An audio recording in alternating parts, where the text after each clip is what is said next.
जी, मामला ये है कि कुछ दिन पहले ही हमारे यहाँ के इंस्पेक्टर गांव में गए थे, तो हमारे को पता चला कि यहाँ जो रानिया के पूर्व चेयरमैन हैं मार्केट कमेटी के, उन्होंने हमारे खिलाफ़ कुछ शिकायत दे रखी है।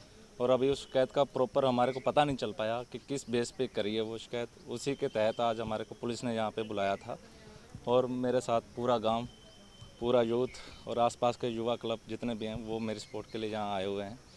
और मामला ये जहाँ तक बनता है कि आज से 2 महीने पहले शीशपाल कंबोज, जो कि रानिया कमेटी के पूर्व चेयरमैन थे, उन्होंने मेरे को रात को धमकी दी थी और गंदी गंदी गालियाँ दी थी।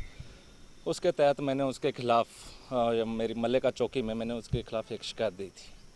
उस शिकायत पर अभी तक कोई कार्रवाई नहीं हुई, उल्टा हमारे पे ही सोशल मीडिया के तहत, हमारे कमेंट्स, हमारे फेसबुक के तहत वहाँ से कुछ प्रिंट निकाल के हमारे पे झूठा दबाव बनाने की कोशिश की जा रही है। नहीं, मेरे द्वारा किसी प्रकार का कोई ऐसा व्यक्तिगत या जातिवाद कोई ऐसी टिप्पणी नहीं की गई और किसी भी के खिलाफ नहीं की गई।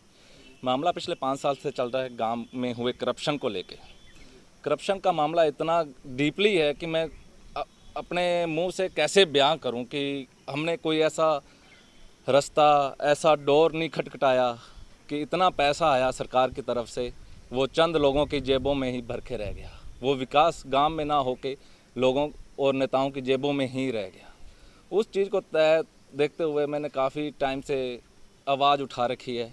सीएम विंडो, पीएम विंडो, मानव अधिकार, यहाँ तक कि डीसी साहब, बीडीओ साहब, डीडीपीओ, एसडीएम साहब, एक्शन, जय, सबके संज्ञान में है ये मामला, बट किसी तरह की कोई कार्रवाई नहीं की गई।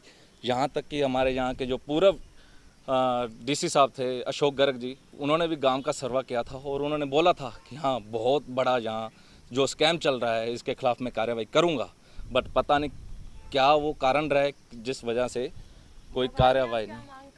हम यही मांग करते हैं कि इसकी एक निष्पक्ष जांच तो नहीं कहूँगा, जांच क्योंकि हो चुकी है ऑलरेडी, बट ये सीएम विंडो पे फर्जी रिपोर्टें बना के, जैसे कि मैं आपको बता दूं, एक शिकायत पर 10-10 बार इन्होंने एटीआर सबमिट किया हुआ है। उस एटीआर पर शीशपाल कंबोज के साइन है, बिना बुलाए हमारे को, बिना बताए और अपनी सहमति दर्शा दे।